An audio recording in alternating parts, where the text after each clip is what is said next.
Since January, nearly 600 cases of Ebola have been confirmed in Guinea, Sierra Leone and Liberia.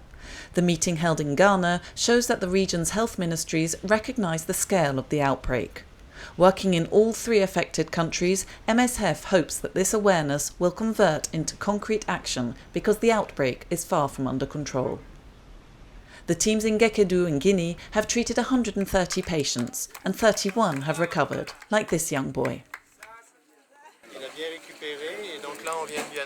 He's better now. We've just told him that the test results are confirmed. He's negative. So now he'll go for his last disinfection shower and then we'll take him back to his village. Communication is key to combating Ebola, as fear and stigmatisation must not prevent the sick from going to health centres. Each time a recovered patient returns home is an opportunity to raise awareness among the community. The sooner a patient receives treatment, the greater the chances of survival.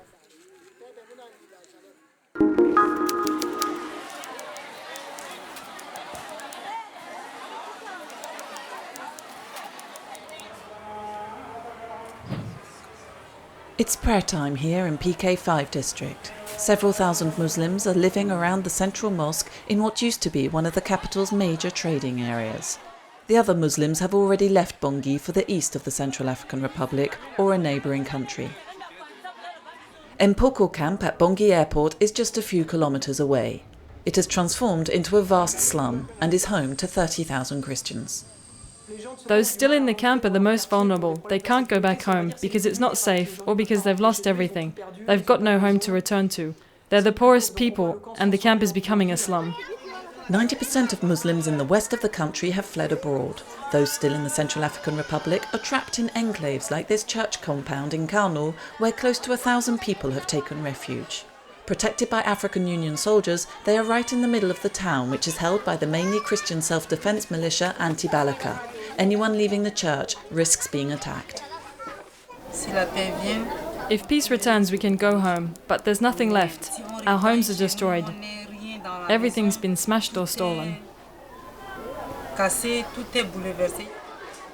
MSF is running health clinics in places like Kano, PK5 and Mpoko to assist the thousands of displaced who find themselves even more vulnerable to malaria, diarrhea and respiratory infections now that it's the rainy season.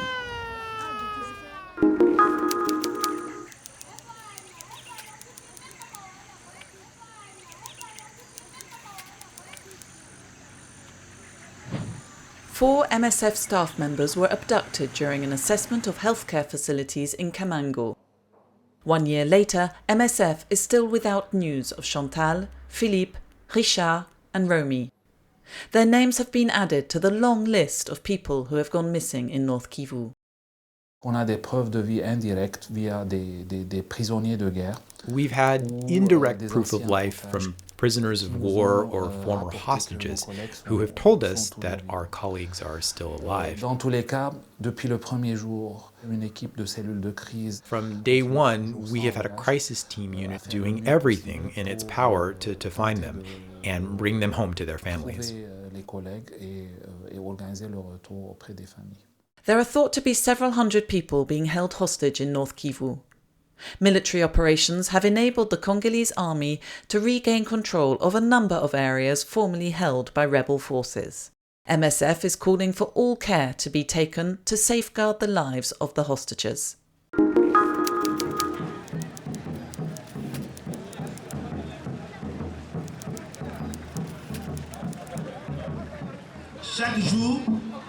Every day we see people die from a lack of blood.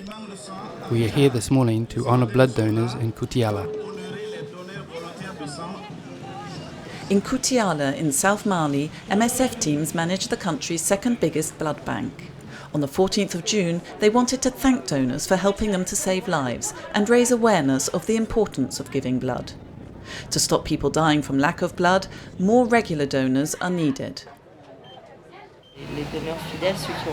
We have 70 to 80 regular donors, people who've given their blood more than twice. We want to triple that. Paediatric staff in Kutiala perform around 6,000 blood transfusions annually, mainly between July and December during the malaria peak.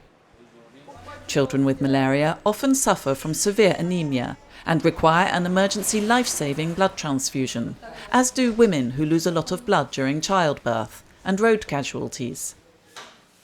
Shortly after World Blood Donor Day, Kutiala residents started coming to the health centre to sign up as voluntary blood donors.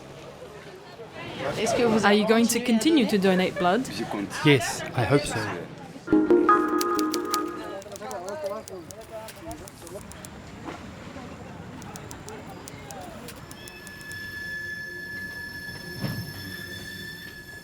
MSF runs clinics in South and Central Mexico to provide primary and mental health care to migrants en route from Honduras, Guatemala and Salvador. Mostly men, there are women and children too. They've left everything behind to head for Mexico or the United States. It was the threats from the gangs that made me flee my country. They are the reason I left, not poverty. I left because I wanted to be safe. 30 to 40% of migrants from Honduras and Salvador flee the violence they are subjected to back home. But further violence lies ahead during the journey north. Migrants who took part in a survey conducted by MSF repeatedly described theft, extortion and mugging. We are seeing patients that have been kidnapped, and during this kidnapping has been tortured or beaten nearly every day or forced to work. We are seeing cases of sexual violence that are specifically affect women and minors, both boys and girls. The assistance MSF provides is not enough. The humanitarian visa process needs to be improved and accelerated to offer migrants better protection.